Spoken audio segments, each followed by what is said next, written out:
How many times have we said to our children, stop? Stop trying to be an adult. Enjoy where you are right now. Enjoy the fact that you're 9. Enjoy the fact that you're 15, that you're 18. Stop trying to grow up too fast, because now we know we've been there and we know it's a mistake to try and be something that you're not.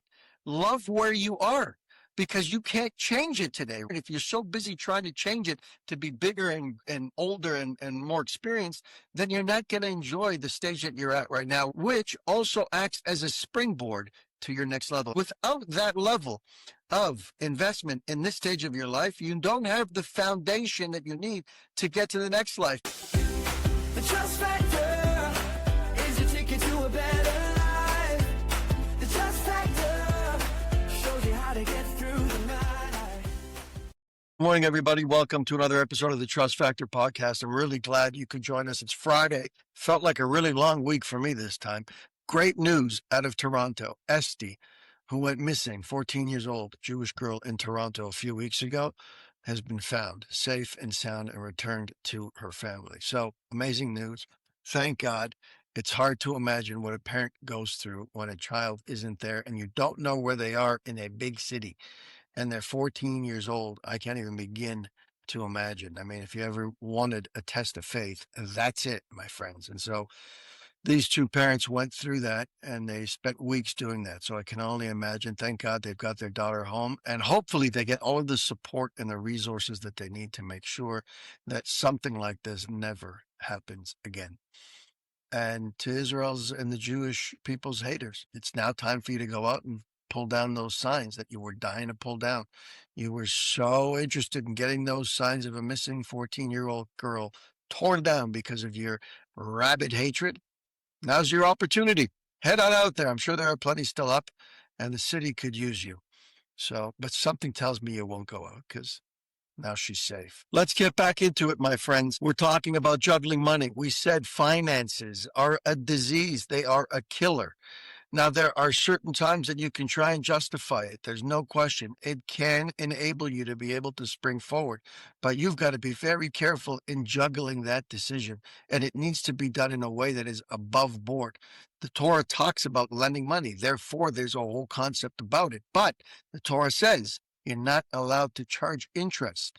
So clearly, there's a concept of being able to leverage, to borrow, to maybe help you in certain areas. But if it comes with that interest, especially high interest, then you get locked into a vicious cycle where you simply can't get out of it. It traps you. It ensnares you. And then you know what they do to be able to help you to get out of it? No, it's very simple. You've got all these creditors coming after you, 6, 7, 8 creditors. Let's consolidate and we'll get you one big loan. And this way, you'll be organized and you won't have nearly as much stress. Do you know what happens? After you've taken all of those 8 different sources of trouble that are coming after you, collections agencies, left, right, and center, and you consolidate it into one loan. And now suddenly you've got peace of mind. You're used to fielding phone calls all day, every week, from agency after agency trying to get their money. You're stressed out of your mind. Suddenly, weeks and months go by where there's no stress. There's no phone calls anymore. Everything's consolidated. Life is good again, right? So somebody turns the corner and offers you a new line of credit, a new credit card with all kinds of amazing features and savings benefits, and position it in a way that suddenly, hey, you know what? I'm doing okay again. No, you're not. You're not any better off than you were before. It just got quiet. You don't have all the noise. The phone stopped ringing. So now you've interpreted that to mean you've got your life in order. And so you go out and leverage even more. Guys, if you find yourself in this situation, if you're this type of person, be very careful and know that you will never get out of that vicious cycle of debt. You have to stop with it, and you have to be able to live within your means. The more you live within your means, the happier you will be. How do I know that? Is that just my wisdom? And the answer is no, because it's very simple. The Torah says that you have to be happy with your lot in life, which means you need to live within your lot in life. Torah also says that somebody dies having achieved only half of what they set out to achieve. He has 100, he wants 2. He has 1 million, he wants 2 million. Why? because that's the way we're programmed, to know that we're not happy with our lives and therefore we're always striving for double. So what's the secret recipe? Stop striving for double and start living within your means. You can have a billionaire who still lives out of his means, if you can imagine. It doesn't just mean, in my mind, it doesn't just mean your capital. It means also your financial capital, not just monetary, which means you may have a certain amount of patience and resilience and ability to deal with all these different things. And as soon as you operate outside because you've overspent yourself and you've invested in too much and you've got too many companies operating and too many people reporting back to you, you lose your mind. First, you lose your family, then you lose your community, and then you lose your mind because it's all about that. So you may not be cut out for that. And who knows that better than your creator, which takes us into this conversation. He says that God gives each of us the necessary funds for whatever he deems that we need. It's very nice that you think you know what you need, but we've already established clearly up until now for all of us that we know very little, if anything. He knows everything. He says right now, you don't need to be a millionaire. Right now, you don't need to be a billionaire. It might be in the cards for you later on. That's yet to be determined by us. He knows. But as far as we're concerned, if we didn't get what we're looking for, it's simply because we do not need it. And in fact, it may actually be bad for us. Let's keep reading.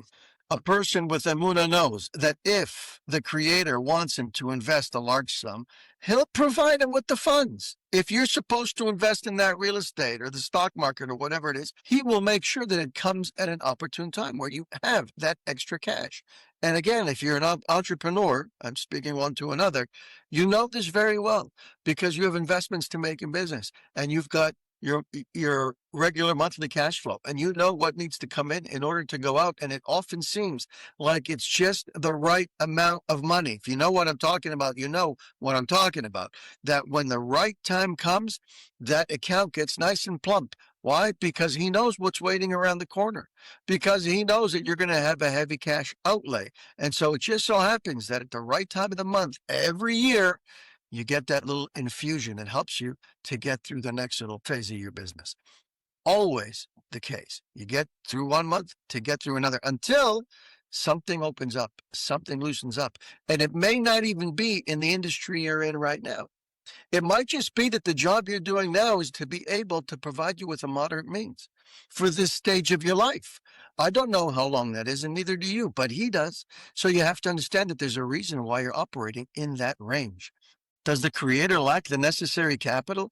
Does the creator need banks? Does he need loan sharks? Obviously not. If the creator provided us with a small sum, it's a sign that in the meanwhile, he wants us to run our business on a small scale. This is a tough concept for people to swallow. When we do, we see a blessing in whatever we do. Why is it a tough concept for business people, which is kind of generally what we're talking about? Why is this a difficult pill to swallow? Because most entrepreneurs, most business people don't get into business in order to be limited. If I wanted to be limited by how much I make, I'd become an employee. My employer determines this is your salary, and that's it. You might get bonus, you might not. If you don't have a bonus, even more the case. This is your set salary. You have nothing to think about it anymore until maybe you're up for review.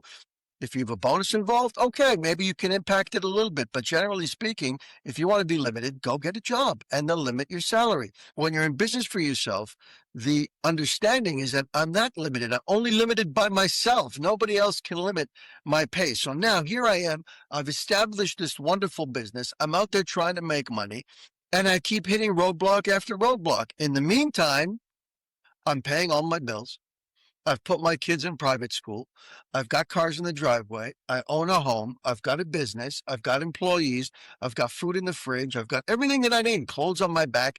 Everything is working out for me. But what's not working out is what I think I need right now, which is for my business to go to the next level. I'm tracked making X amount of money, and I can't get beyond that. I can't grow my revenue beyond that amount. What's going on? And I drive myself mad. I've done everything. I've pulled out all the stops year after year. I've bent over backwards. I've outperformed. I've done 10 people's jobs. This is all what entrepreneurs deal with on a day-to-day basis. Why? Why not now? This is what I'm not doing this for the goodness of my health. I'm not getting any healthier and any younger. I'm just getting older and this is eating away at me. So Hashem, come on, clock's ticking, right? What am I doing this for? And Hashem is saying, no, you're missing the point. Just the fact that you're not happy with what you have right now is the problem. Tune in. Maybe right now in this industry, in this stage of your life, until you hit 60, you're just on cruise control. You're coasting, which you should enjoy. How many people get to coast? How many people get to have all their bills paid and 99% of the things that they want and all of the things that they need? Maybe they can't rack up millions in the bank, but who cares? At the end of the day, you're living a great life. What's going on? What are you complaining about? Stop and enjoy it. You're missing the entire view as this high-speed train that you're on rockets through life. Stop and enjoy the view. Enjoy the fact that you've made X amount of money and you can have time with your children and that you're not some billionaire locked up in an ivory tower with 10,000 people reporting to them and you don't have enough time to even breathe. You can't foster a relationship with your family. Enjoy the benefits of living a modest lifestyle. It's not even modest, a middle-class lifestyle. Enjoy the benefits of living a middle-class lifestyle or an upper middle-class lifestyle or wherever it is, a lower middle-class lifestyle. If you're living wherever you're living, understand that right now, that's where you need to be. If you're a billionaire, it's because you shouldn't be a pauper. And if you're a pauper, it's because you shouldn't be a billionaire. It will hurt you. It will play against you. He knows that. We don't. We're always striving for the things that the rest of the world tells us we think we need. I saw a quick video the other day, just a short one online. You know, sometimes you get nuggets of wisdom from random people. And the guy comes on and he's talking about, wait a second, you're telling me that God put everything that we need in this world for us to be able to live and thrive for free, right? Building materials, food, the ability to cook, fire, all these different things we have that we can make for ourselves for free.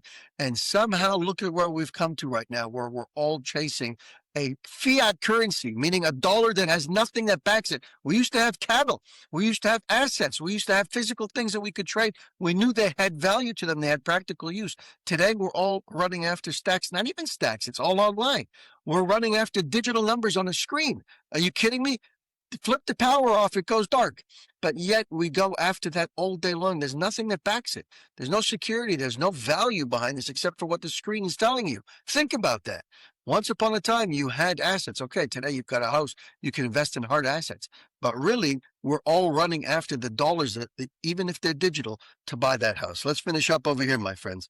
Let's say, for example, you want a new car, but you can't afford it, right? This is a clear sign that the Creator doesn't deem the new car necessary at this time. But without Emunah, people entertain delusions of grandeur, imagination. That's what makes us crazy. We all have it, and it's an important tool because without imagination, it wouldn't be a very fun place to live. But we have that imagination. That imagination drives us to believe that we're entitled to X, Y, and Z. If they have it, then I should have it too. If they're successful, then I should be successful too. If they're a celebrity, then why can't I be? We're always comparing ourselves to other people, which is not a good thing because we know that we've got our test and we've got our lot and our lives, and they have theirs. We should embrace the fact that they have theirs and we should assist them with theirs and not feel that we're entitled to what they have or that we should want what they have and vice versa. We need to focus on the life that we were given and understand that your Father in heaven loves you. And if he knows it, that new car will only sink you. Why? Maybe because you're going to get financing for it. Maybe because it's going to come with somebody else's money. And what should have cost you 30,000 becomes 40,000. What should have cost you 50 becomes 70 and so on and so forth. And really he knows whether or not you're going to be able to pay those bills. So he decides it's not for you. Not now. It doesn't mean not ever, but it certainly means not now. The question is, will I be able to even pay back this tremendous amount of money that I took, whether it's for a house investment, a stock market, a car, whatever? There's so much that goes into it we don't know. That doesn't mean that you have to live in a shell. It just means to understand that you're at a stage right now with every time you make an effort to move forward, you find yourself being brought back. 2 steps forward, 1 step back, 2 steps forward, 2 steps back, 2 steps forward, 3 steps back. We've all been there. That's life, right? It's never like this, right? So if you find yourself in there, instead of fighting to get out of it, enjoy it. Think again what we say to our children. How many times have I brought up that analogy? Because the Torah brings it up all the time. How many times have we said to our children, stop? Stop trying to be an adult. Enjoy where you are right now. Enjoy the fact that you're 9. Enjoy the fact that you're 15, that you're 18. Stop trying to grow up too fast. Why? Because now we know we've been there and we know it's a mistake to try and be something that you're not. Love where you are. because you can't change it today. Right now, you are where you are. And if you're so busy trying to change it to be bigger and older and more experienced, then you're not going to enjoy the stage that you're at right now, which also acts as a springboard to your next level. In other words, without that level of investment in this stage of your life, you don't have the foundation that you need to get to the next life. You need to build up your resilience with money and with interactions with people and with business and ups and downs and losing and gaining and realizing the cyclicality and the crazy nature of business. It builds you up. It makes you strong so that you can endure the next stage when you get up there and he takes you to the next tax bracket and suddenly your business does start to grow. You can approach it with a sense of maturity and experience that you would not have had if you would have just given it to you right away when you wanted it. You understand? We don't see that. And that's why it drives us crazy. The trick is to see it. The trick is to tune in. You're learning. You're on the podcast.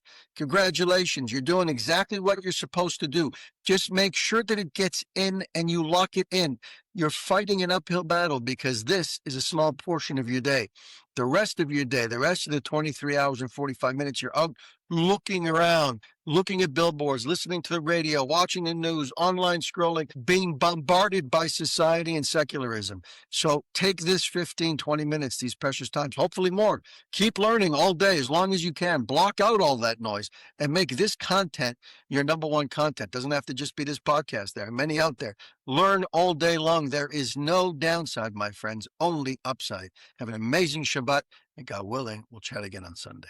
Thank you for spending time with us on the Trust Factor podcast. If you've heard something today that moved you, save this episode and share it with someone who might need to hear it. Be sure to subscribe so you don't miss upcoming conversations that challenge, empower, and uplift. And if you're on social media, connect with us. Leave your thoughts. Drop a quote that resonated with you. Hashtag the Trust Factor podcast. Until next time, keep growing in your trust and keep living with purpose. I'm Jesse Revivo, and this has been the Trust Factor podcast. Thanks for listening.